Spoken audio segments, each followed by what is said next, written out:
Boa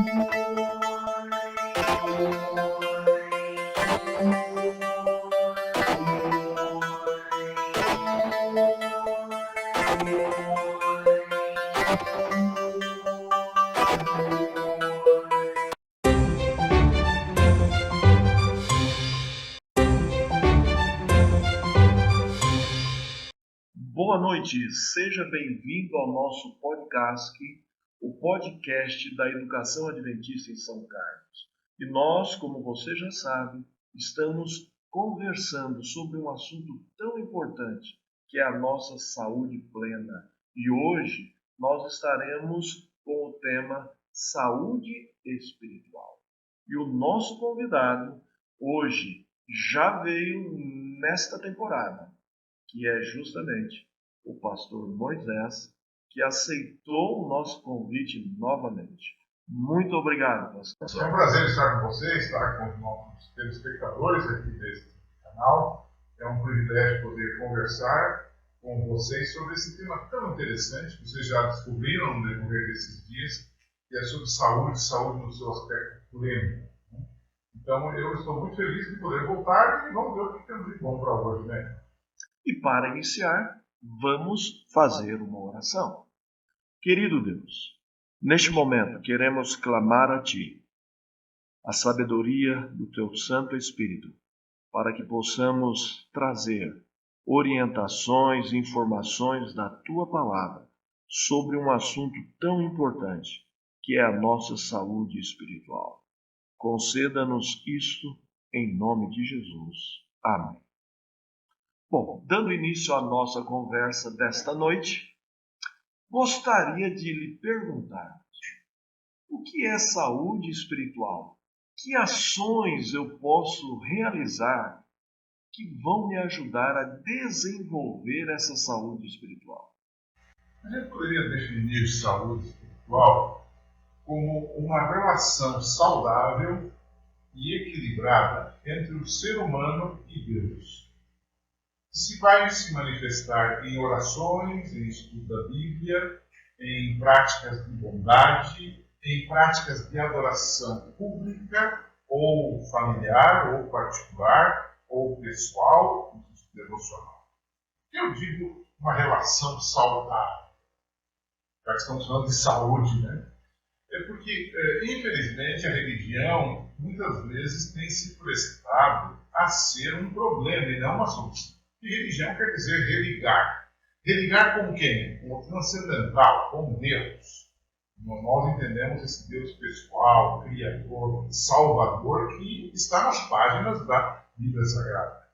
É assim que entendemos a religião. Mas muitas vezes a religião, se você observar o nosso mundo, a religião muitas vezes é causa de brigas, de separações, de guerras até. Quantas guerras e quantas atrocidades não foram cometidas nesse velho planeta Terra por causa da religião. Então, é uma religião estragada e uma espiritualidade defasada também. Então, quando falamos de saúde espiritual, que é o tema, um dos temas dos 10 dias de oração, a gente precisa ir para um tipo de relação saudável. Claro que não é uma relação fraca. Também não é uma relação ocasional. Nós vamos falar disso daqui a pouco mais, né? Com Deus. Não, mas é uma relação com Deus que vai se transferir para a minha relação com o próximo, começando pela minha família, depois indo para os membros da minha comunidade e para qualquer pessoa que cruzar o meu caminho. Então as pessoas vão ver. Para mim, o exemplo de vida espiritual saudável vem dos próprios discípulos, dos primeiros cristãos, né? O que se falava destes homens e mulheres? A Bíblia diz que, numa determinada ocasião, alguém disse assim: olha, nós reconhecemos que esses estiveram com Jesus. Ou seja, a vida deles transparecia, não apenas uma pantomima, não apenas algo criado, mas transparecia uma vida, uma experiência positiva.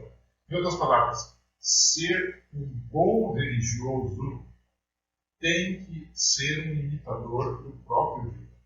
Muito difícil. Né? Então, quando eu não tenho isso, minha saúde espiritual está debilitada. É claro, como é que você chega lá? Nós vamos conversar um pouquinho aqui, claro, o tema inteiro ainda, né? Mas nós vamos conversar um pouquinho sobre como é que se chega lá. Muita gente acha que saúde espiritual é só eu praticar, orar, rezar, como alguns fazem, não. É ir à igreja. Claro que isso faz parte. Digamos assim, esses são passos para solidificar a saúde espiritual. Mas são passos que devem ser dados visando a minha relação saudável com Deus, que vai se refletir na minha relação saudável com o próximo. Quais são os 2 grandes mandamentos? De Mateus 22, que Jesus falou. Amar a Deus e amar ao próximo. E aí, fechou. Então, pastor, pela sua fala inicial, eu entendo que saúde espiritual está relacionado com uma mudança ocorrendo na vida da pessoa. Porque se ela diz ter saúde espiritual e continua fazendo as mesmas coisas, praticando as mesmas coisas que fazia anteriormente, essa saúde não é verdadeira. Quando você diz mudança de hábitos, é mudança de hábitos e mudança de pensamento. Uma das definições que eu encontro no Novo Testamento sobre essa transformação que o ser humano que tem uma boa saúde espiritual tem, é que ele passa a pensar com a mente de Cristo, não com a sua mente depravada. Correto? Então, por exemplo, assim, você falou antes no bloco anterior dos fariseus. Né? Qual era o problema dos fariseus? Era não pensar com a mente de Deus, mas pensar com a mente deles baseados nos esquemas deles, de verdade, de justiça e de Deus. Então eles viam isso. Se você não entrar nesse programa meu, você está perdido. Embora Deus tenha falado diferente, mas o importante é o que eu penso. Então eu vou usar aqui uma ilustração bem clara. Uma pessoa que tem saúde espiritual, ela entende os pecados da comunidade na qual ela vive. Ela entende os erros dos irmãos, em outras palavras. Ela sabe que eles estão errados. Mas ela não sofre com isso no sentido de ficar acusando esses irmãos, de ficar com o dedo em risco, dizendo, olha, vocês estão pecando. E muitas vezes colabora para estragar mais do que para ajudar as pessoas. Certo? Ela pode até aconselhar a pessoa, ela pode até orar pela pessoa, e ela vai fazer isso no Espírito de Cristo, no Espírito amável. Diferente de alguns que às vezes são muito duros com os pecados dos outros. E são muito transigentes com os seus próprios pecados, especialmente se esses pecados não vierem à luz. Porque existem pecados que a pessoa tem e que só ele sabe. Você entendeu? Sim. Então, a gente é muito duro com o pecado dos outros e às vezes esquece do nosso próprio pecado. Agora, quem tem saúde espiritual plena é alguém que vive essa relação com Deus de forma equilibrada, de forma sem ir para o gelo do liberalismo, nem ir para o fogo do fanatismo, mas ele vive a religião, você sente que ele vive. É aquela história que eu falei antes, né? De que as pessoas olharam para os discípulos e disseram assim, nós reconhecemos, esses caras, eles andaram com Jesus, olha só, alguma coisa ocorreu aí, eles são diferentes agora. Então, esse é o ponto, saúde espiritual, eu vejo alguém saudável espiritualmente nesse sentido. Com certeza. E isso me fez lembrar de Mateus 6,33. Buscar em primeiro lugar o reino de Deus E a sua justiça. E as demais coisas vos serão acrescentadas. Como é que eu entendo essa justiça e esse reino, pastor? Bom, Mateus 6, o Evangelho de Mateus tem uma conceituação de justiça um pouquinho diferente de outros lugares. Quando nós falamos de justiça na Bíblia, especialmente no Novo Testamento, nós estamos falando daquela justiça que vem de Jesus Cristo que é colocada sobre nós. Chamamos de justiça imputável. Né? Nós estudamos justificação pela fé, que é uma parte da teologia cristã, extremamente essencial. É aquela justiça de Cristo. Então, vamos dizer assim, buscar o reino de Deus e a sua justiça. Quer dizer, nós estamos buscando o próprio Jesus. E quando o aceitamos, ele transfere a justiça dele para nós. E essa justiça é transferida de forma prática quando ele nos perdoa. Então, você é um injusto, você é um pecador, você é um ímpio. Mas quando você aceita Jesus, ele te declara justo, baseado não nos teus méritos, nos teus bons feitos, mas nos bons feitos dele na cruz do Calvário, onde deu a sua vida e sofreu por você. Correto? Então, buscar o reino de Deus é a sua justiça, é buscar o próprio Jesus e viver uma vida nova e transformada por ele. Essa é a base do da cristianismo. saúde espiritual e do cristianismo. Aqui começa tudo. Porque senão eu vou ser apenas um imitador, um hipócrita. Porque eu não passei pela experiência da transformação, da conversão, da regeneração. Claro que é todo um processo. Salvação não é um ato isolado, mas é um processo. Então, primeiro Deus me perdoa, me justifica, baseado nos méritos dele, e depois ele trabalha em mim, operando. No dizer de Paulo, ele opera em vós o querer e o efetuar. E qual é a minha parte? A minha parte é dizer sim para a obra dele. A minha parte é concordar com a obra dele. A minha parte é permitir que ele trabalhe na minha vida, para que ele faça a sua obra maravilhosa. Conversando aqui, pastor, eu lembrei do nosso personagem ali no Velho Testamento que me chama a atenção. É lógico que existem vários, mas eu lembrei de Daniel. Sem dúvida, ele Daniel, um dos maiores exemplos dos saúde espiritual. Né? E nós podemos lembrar, por exemplo, eu leio aqui Daniel 7, 4 a 5, que diz assim: Então os presidentes e os sátrapas procuravam ocasião para acusar a Daniel a respeito do reino, mas não puderam achá-la, nem culpa alguma, porque ele era fiel, e não se achava nele nenhum erro nem culpa. Disseram, pois, estes homens: Nunca acharemos ocasião alguma para acusar a este Daniel, se não a procurarmos contra ele na lei do Senhor. Que grande lição nós podemos tirar da vida de Daniel no aspecto da saúde espiritual?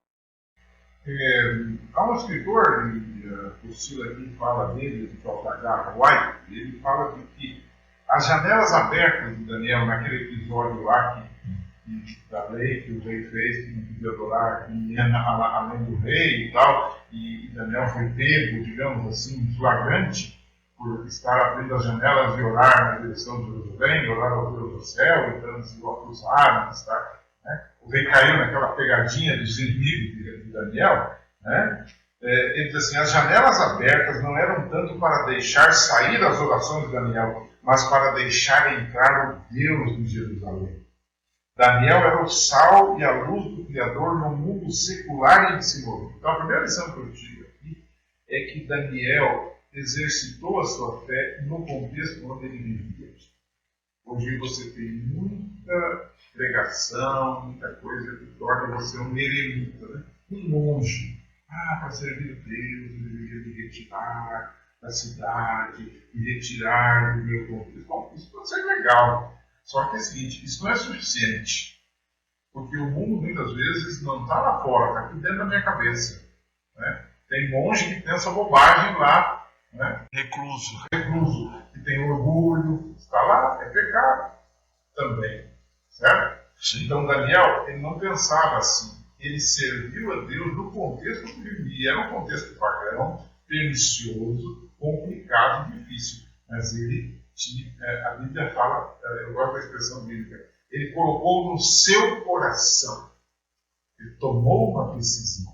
Então, uma espiritualidade saudável, uma saúde espiritual, ela começa quando eu tomo a decisão de me manter nos caminhos de Deus. Né? Olha o que esse autor diz: a sua salinidade, quer dizer, ele ser o sal da terra, né, era preservada, e a sua lâmpada mantida acesa pelo seu contato diário com a sua fonte, o próprio Deus. A luz que brilhava por aquelas janelas dava à sua vida o poder de brilhar no mundo escuro. E esse era o mundo de Daniel. A gente se queixa hoje, é tão difícil, mas esses anos passados, nós viveram num mundo igual ou pior ao nosso no sentido de pecado. A gente poderia pensar, né, em nós hoje, né? Daniel teve o decreto e ele continuou normalmente. Talvez hoje, eu e você, poderíamos fechar a janela, né? Se fizermos isso, a saúde espiritual não está bem. É porque ele iria fazer alguma coisa baseado em uma pressão. Né? Talvez numa outra situação ele até fechasse as janelas. Só que aquele contexto pedia isso.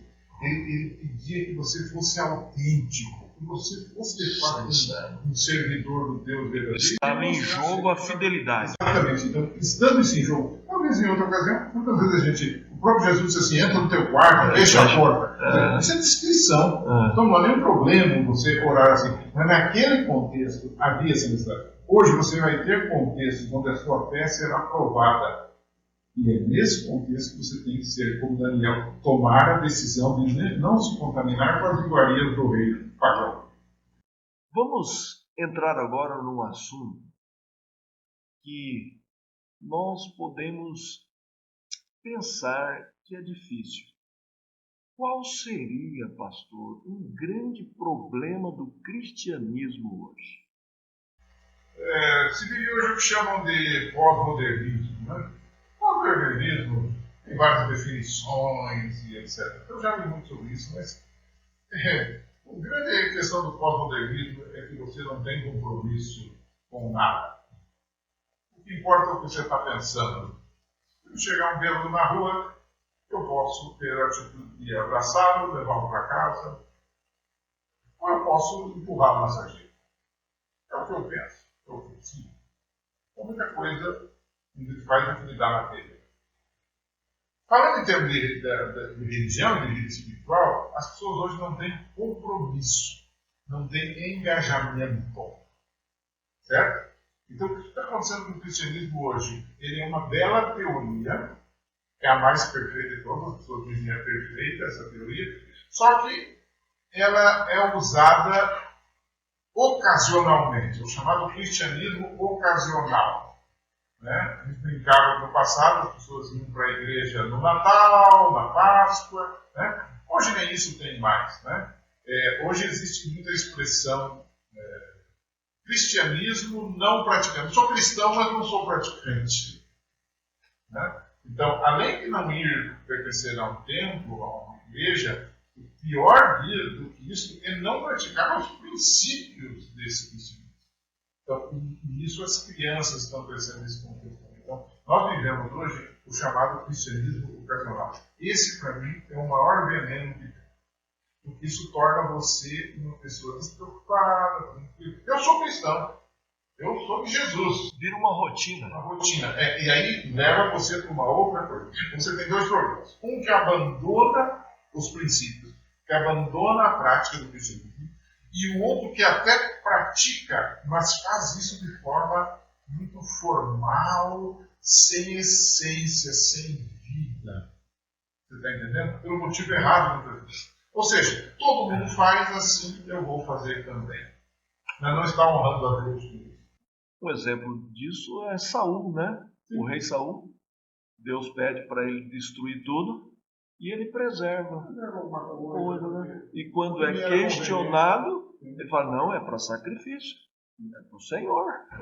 O assunto hoje está sendo muito interessante, né? Até na adoração, as pessoas estão assim, muito antropocêntricas, ou seja, centralizado no que pensa e como age o ser humano. Então nós não estamos muito preocupados em agradar a Deus com a nossa adoração, com a nossa pregação. Né? Você sabe que outro dia eu ouvi um sujeito que se diz pastor, né?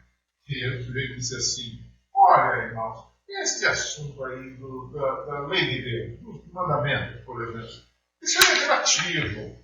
Isso aí, de acordo com o contexto, as coisas vão mudando. Né? No passado, por exemplo, não podia casar um homem com um homem. Mas hoje a gente sabe que a sociedade mudou. Então, o próprio mandamento ele acaba ficando refém da mentalidade atual. Então não poderia ser assim. Você lê os Salmos, por exemplo, a lei de Deus é estatuto perpétuo. Não muda. Quem tem que mudar sou eu.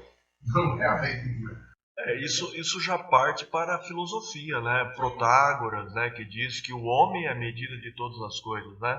Então o homem passa a avaliar, reger, e o que eu determinar está determinado. Então, isso como sendo um pouco hoje também na religião. As pessoas vivem um formalismo religioso, né? Mas eles têm sérios problemas, digamos, morais, espirituais, por falta desse engajamento, desse comprometimento. Então, eu creio que o maior vício hoje do cristianismo é religião ocasional.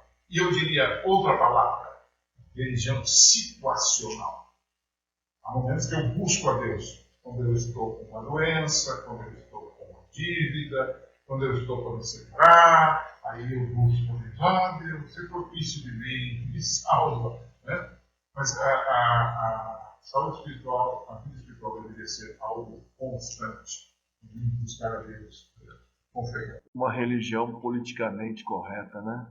Situacional. Eu também me lembro, pastor, da história de José. José era escravo e num determinado dia a mulher de Potifar, a patroa dele, começou a olhar para José. E existe o texto de Gênesis 39:10. Se você nunca prestou atenção nesse texto, ele me chama muita atenção, que diz assim: falando ela a José todos os dias, e não lhe dando ele ouvidos para se deitar com ela e estar com ela. Ela faz amor. Todo dia ela ficava na orelha de José. Até o dia que ela armou uma situação e neste momento José, ele começa a declarar, né?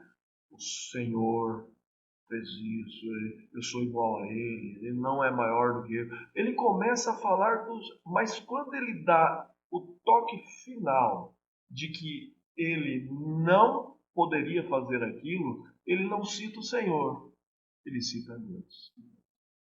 Então, na nossa... Eu cometeria tamanho mal contra o meu Deus. Ele começa a explicar a situação e, de repente, isso seria uma questão muito importante para aqueles que estão caindo hoje, né? Eles estão perdendo o Deus Jesus de vista. Há uma situação interessante que está, inclusive, nessa apostila aqui, um livro chamado Ciência do Bom Viver, edição de 2021, página 329, diz assim: o motivo pelo qual tantos são abandonados a si mesmos em lugares de tentação é não terem o Senhor constantemente diante dos olhos. Quer dizer, essa noção que eu tenho da presença de Deus é que me livra de pecar. O que livrou José de pecar? E pagou caro por isso. Foi a noção de que Deus estava ali. Se o Senhor não estava ali, ele poderia dizer: bom, eu vou fazer e depois a gente vê o que acontece. Mas ele percebeu que ali estava Deus. Então, ter uma noção da presença de Deus com você em qualquer lugar, porque às vezes a gente tem uma ideia que a gente só encontra Deus na igreja, lá no templo. Não. Deus está em todos os lugares. Portanto, eu estar em conexão com Ele significa me livrar de errar. Adoração não é apenas no tempo, é todos os momentos. Correto? Isso vai impedir, digamos assim, isso é uma trava. Então, se Deus está comigo, eu não vou fazer essa besteira. Ele está vendo, Ele está aqui. Ele sabe todas as coisas. E eu não vou desonrar. É como um filho que está perto do pai, da sua mãe. Você não faz certas coisas perto do seu pai, da sua mãe. Por quê?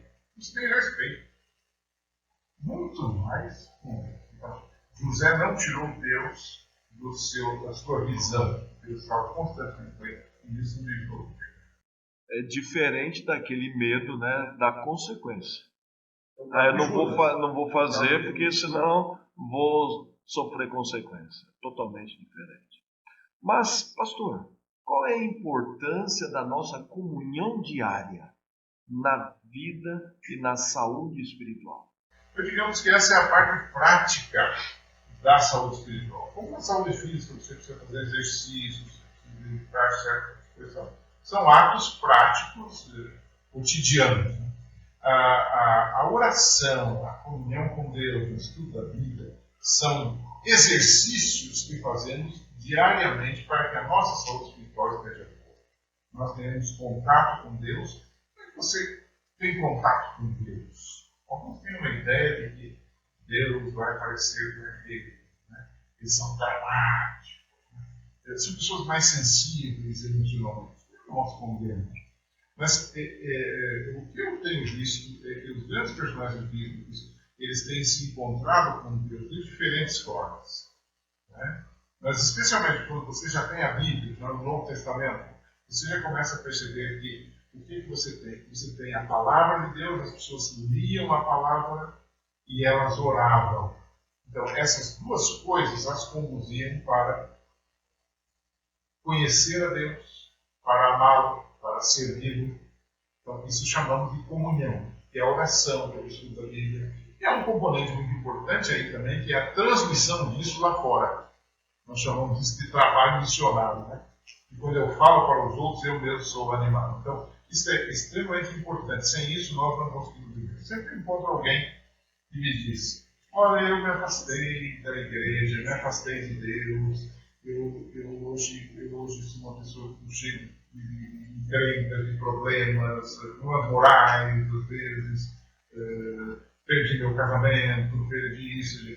Sempre essa pessoa diz assim: olha, pastor, tudo começou assim. Eu comecei a não estudar mais a Bíblia, eu comecei a não querer mais ir para a igreja, ele começa a perder os exercícios e a entrevar-se espiritualmente. E isto gera decisões morais equivocadas. Certo? Então, essa vida com Deus é também uma prevenção para você. Nós estamos chegando ao fim. Estamos finalizando mais um podcast. E eu gostaria de lembrá-los.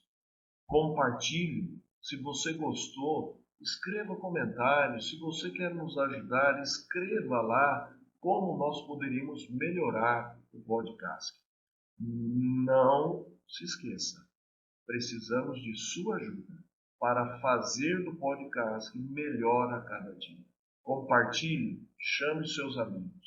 E nós, antes da oração final, nós pedimos ao pastor um conselho para vocês. Mas antes deste conselho, eu gostaria de ler uma frase sobre oração. Eu não vou falar o nome, mas o pastor menciona ao final da frase. Os homens podem desdenhar de nossos apelos, rejeitar nossa mensagem, opor-se a nossos argumentos, desprezar-nos, mas nada podem fazer contra nossas orações. Pastor Moisés, o seu conselho nessa noite. O meu conselho é bíblico, mais uma vez. A palavra de Deus diz que Ele diz assim: tu conservarás em paz aquele cuja mente está firme em ti. Se o problema da saúde espiritual hoje é a falta de compromisso, é a falta de engajamento, é a falta de participação, é a falta de comprometimento, a solução é buscar a Deus. E o texto bíblico diz: buscar-me-eis e me achareis, quando me buscarem de todo o vosso coração. Deus não vai deixar você órfão, eu órfão. Ele virá em nosso socorro, fortalecerá a nossa fé, nos animará, nos motivará para que continuemos a caminhada nesse mundo tão complexo e tão difícil. E finalmente, Ele nos levará para morar com Ele. Esse é o meu grande desejo e eu creio que deve ser o seu. Que Deus abençoe. Amém. Agradeço, pastor, por sua presença, pelo seu conselho, pela nossa conversa. E eu peço que neste momento finalize o podcast orando. Querido Pai, nós te louvamos, te agradecemos por este programa, por essa oportunidade de estarmos conversando sobre coisas espirituais. Tão importantes, tão salutares para a nossa vida física, familiar, emocional, mas acima de tudo para a nossa vida espiritual. E pela fé, e pelo teu poder, coloquemos em ação esses princípios que aqui aprendemos para que tenhamos uma vida espiritual saudável, tenhamos saúde espiritual, mantenhamos uma firme comunhão com o Senhor e que isto apareça no relacionamento que temos com o nosso próximo, com o nosso irmão. E que quando Jesus voltar, nós possamos estar entre os salvos, entre aqueles que foram comprados, justificados pelo sangue do Senhor Jesus. Pois é em nome dele que nós pedimos todas essas bênçãos e já te agradecemos, na certeza de que o Senhor está nos ouvindo agora. Amém. Amém. Boa noite. Até o próximo.